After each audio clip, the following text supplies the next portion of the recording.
Ya, pemirsa terima kasih Anda masih bersama kami. Kita masih membahas UU IKN digugat siapa dirugikan. Masih bersama Pak Ujang Komarudin, Direktur Eksekutif Indonesia Political Review.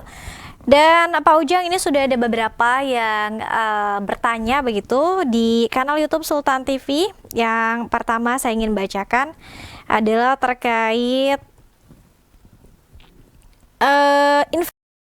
ini dikabarkan bahwa lokasi ibu kota negara dan juga proyek pembangunan IKN ini menjadi primadona para investor. Artinya ini juga akan meningkatkan pemasukan negara. Bagaimana Pak Ujang menanggapi ini? Ya, itu mungkin saja ya. Karena itu kan kawasan baru ya. Katakanlah hunian baru lah ya, pembangunan ibu kota gitu ya. Gedung-gedung akan dibangun, ya pusat pemerintahan akan dibangun. Artinya akan ada migrasi ya, manusia dari katakanlah Jakarta ke sana semua. Bahkan kemarin saya juga ketemu para teman-teman dari kedutaan besar asing ya, itu juga mereka juga katanya harus pindah juga ke sana. Tentu tadi bertahap harus membangun juga di sana gitu. Artinya ya itu ya tadi bisnis baru ya, proyek baru yang tentu bisa menjadi keuntungan usaha. Artinya investasiku akan menguntungkan di sana.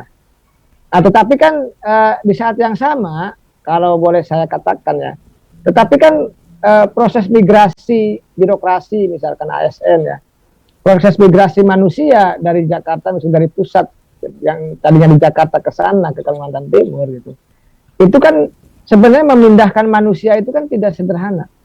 Dia memindahkan budayanya gitu, memindahkan persoalan sosialnya gitu, memindahkan persoalan ekonominya juga gitu, memindahkan bagaimana sekolah anak-anaknya juga gitu ya.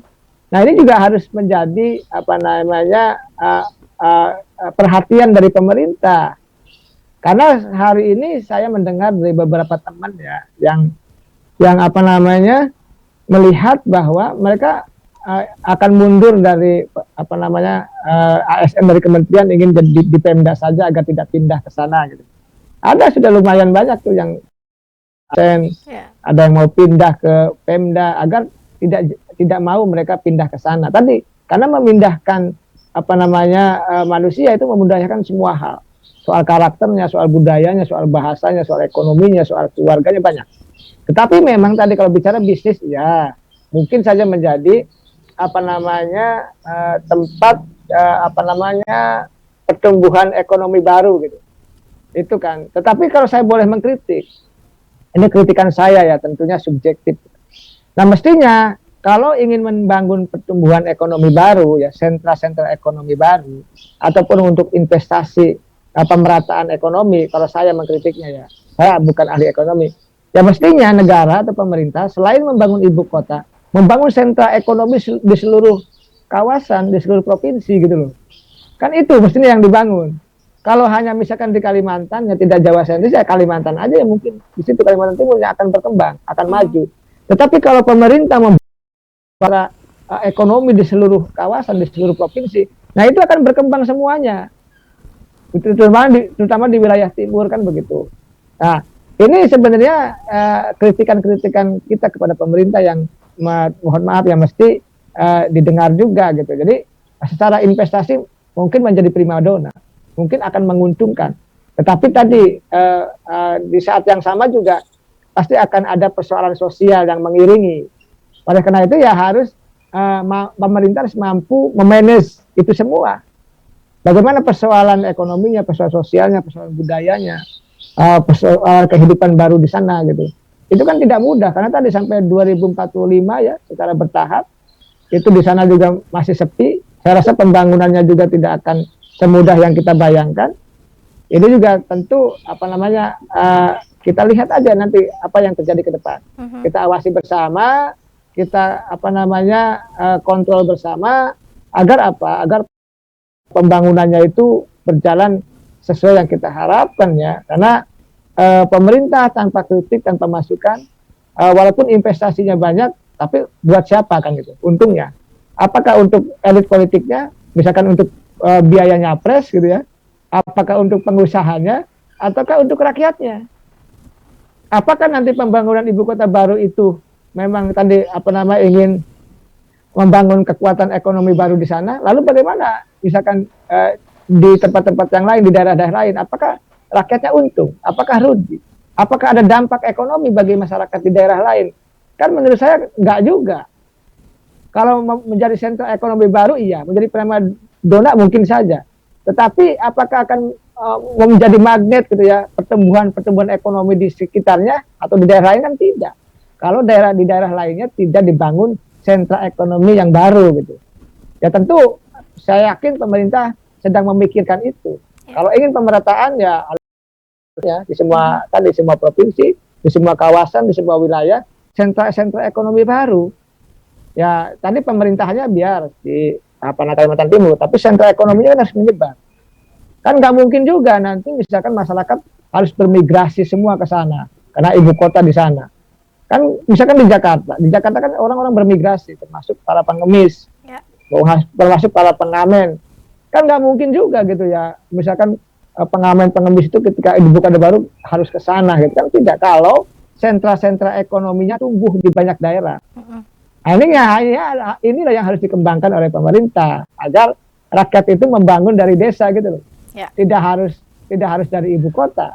Nah, dari desa bagaimana masyarakat bisa membangun, bisa makan, bisa sejahtera dari desanya begitu. Oke. Baik, Pak Ujang, kita ke pertanyaan pemirsa kembali, pertanyaan terakhir. Dan mohon maaf ya pemirsa tidak bisa dibacakan semuanya. Bagaimana Pak Ujang melihat potensi dari gugatan tersebut? Apakah minim? Karena kalau kita lihat petisi ini juga belum dilirik para oposisi. Silakan Pak. Ya saya tentu terima kasih pertanyaannya, luar biasa bagus-bagus ya.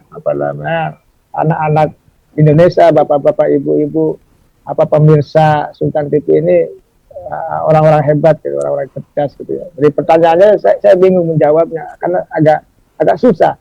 Karena begini, saya tidak mau mendahului ya keputusan hakim MK. Tetapi kelihatannya gitu ya, gugatan itu ya sulit untuk bisa dimenangkan.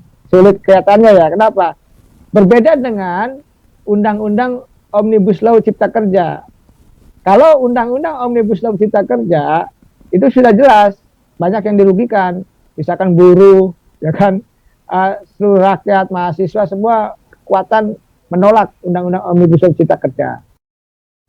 Kenapa MK mengabulkan gugatan rakyat itu? Ya karena ini urusan perut, urusan pekerjaan teman-teman buruh gitu loh, perut rakyat Indonesia. Nah kalau IKN ini kan mohon maaf ya, urusan perutnya nggak ada.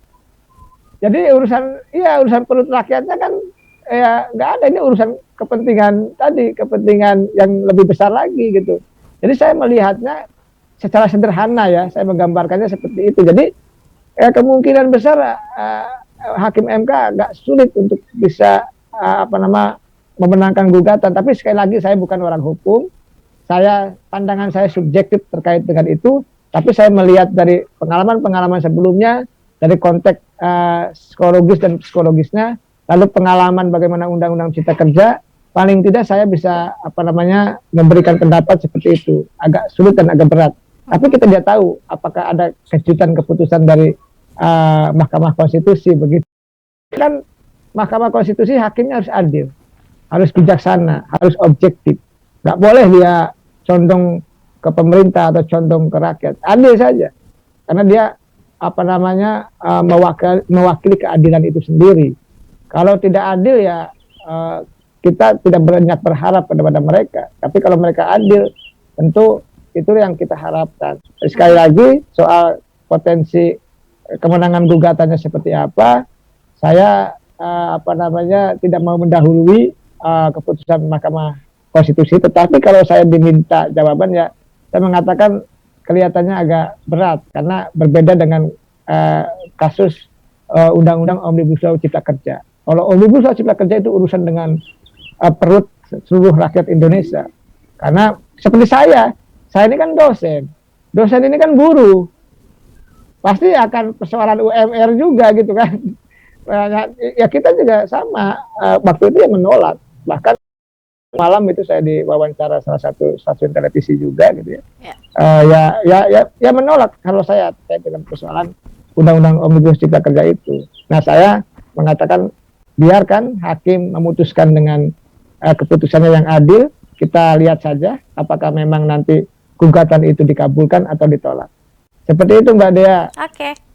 Baik, terima kasih banyak Pak Ujang Komarudin sudah membersamai kita di pagi hari ini. Kita berharap tentunya bahwa pembangunan dan juga pemindahan IKN dengan niat baik pemerintah bisa disambut baik juga oleh masyarakat, bisa juga berdampak baik juga oleh masyarakat ya Pak ya, dan juga memajukan Indonesia seperti yang memang diniatkan begitu oleh pemerintah. Terakhir Pak Ujang, apa yang ingin disampaikan melalui pembahasan kita hari ini? Silakan. Ya, saya ingin mengatakan bahwa ya pemerintah masih mendengar aspirasi rakyat yang hari ini menggugat dan melakukan pembuatan petisi itu, karena agar ada dialog di antara. Nah, kalau tidak ada dialog, tidak ada akan titik temu. Nah, bukankah antara rakyat dengan pejabatnya gitu harus sepakat, harus sama-sama saling mensupport, harus sama-sama saling mendukung. Nah, kalau itu bisa terjadi kan indah. Kalau bisa terjadi kan menjadi sesuatu yang baik, yang bagus. Jadi ya saya punya keyakinan ya Pak Jokowi juga menjadi tokoh yang bijaksana ya, bisa mendengar aspirasi-aspirasi rakyat, maka ya mesti mendengar apa yang disampaikan oleh tokoh bangsa yang membuat petisi maupun yang melakukan gugatan di Mahkamah Konstitusi. Dan tentu rakyat kita juga mesti objektif ya, mesti mengawal proses perjalanan IKN ini.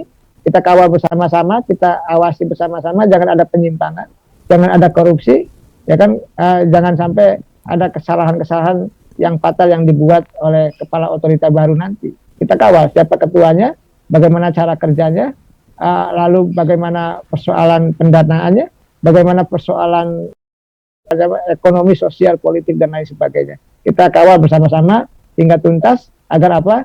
Kita punya kontribusi atas jalannya pembangunan IKN dengan cara kita mengkritisi dan mengawal itu dari luar begitu.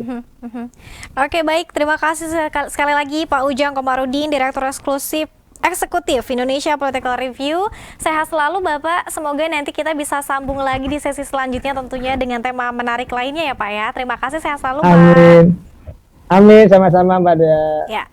Dan pemirsa Sultan TV, terima kasih juga atas kebersamaan Anda. Tentunya mohon maaf tidak bisa semua pertanyaan kita bacakan. Nanti kita besok akan kembali hadir lagi tentunya di jam yang sama dalam talkshow Bicara ini jam 9 pagi sampai jam 10 pagi. Akhir kata, saya Dea Lintawangi beserta seluruh kerabat kerja pamit undur diri. Terima kasih atas kebersamaan Anda. Sampai jumpa. Wassalamualaikum warahmatullahi wabarakatuh.